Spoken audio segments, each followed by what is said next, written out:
I am Chanel Gordon. I'm a survivor of domestic violence. 11 years ago, I was my son's father.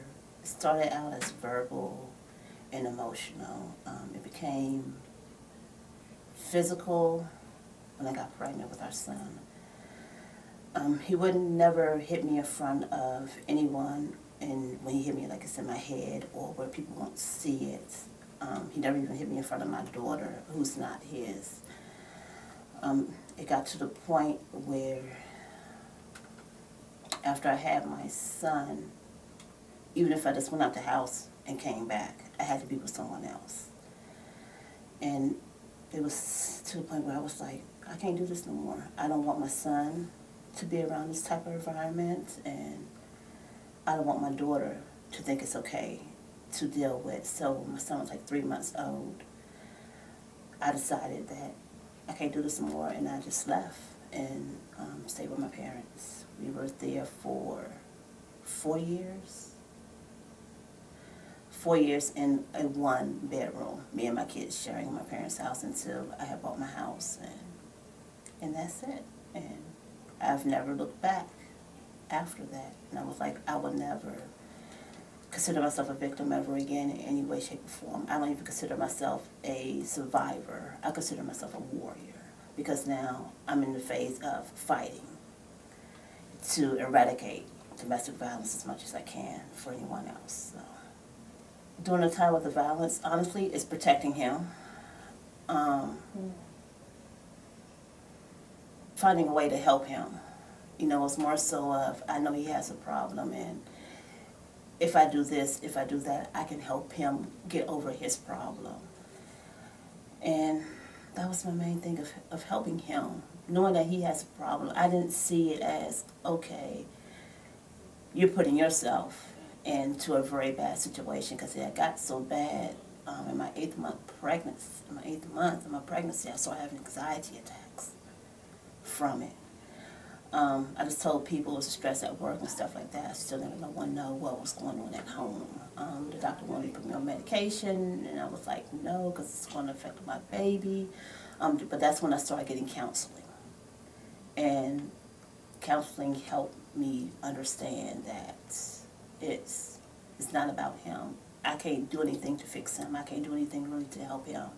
I have to help myself and my kids. So, you know, because everyone on the outside seen me as this strong, independent woman. No one knew what I was going through.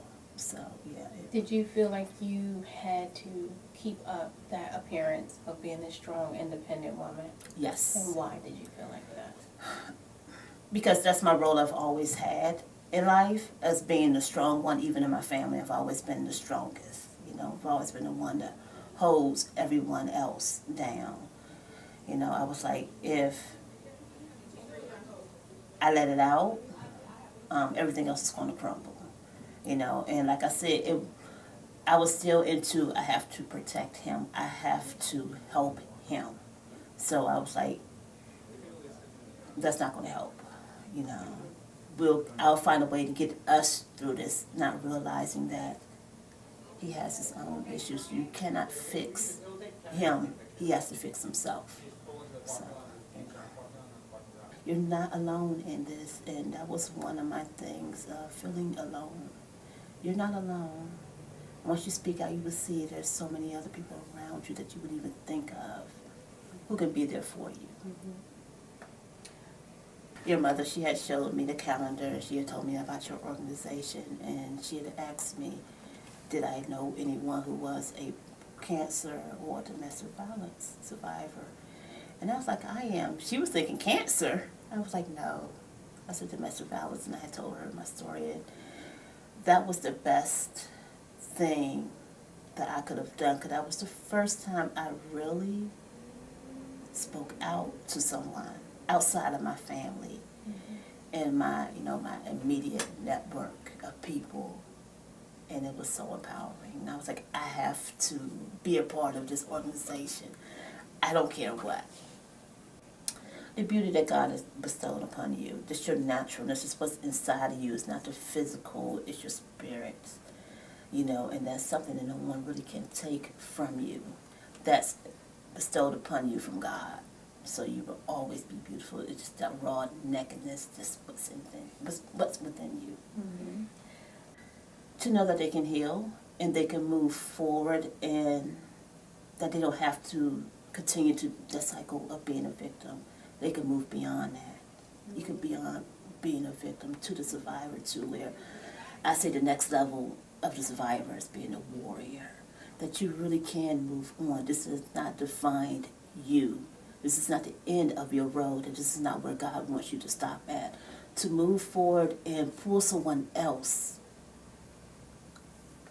onto that same road that you're going on. Just keep on moving and pull as many people as you can, you know, and just reach out and don't be scared.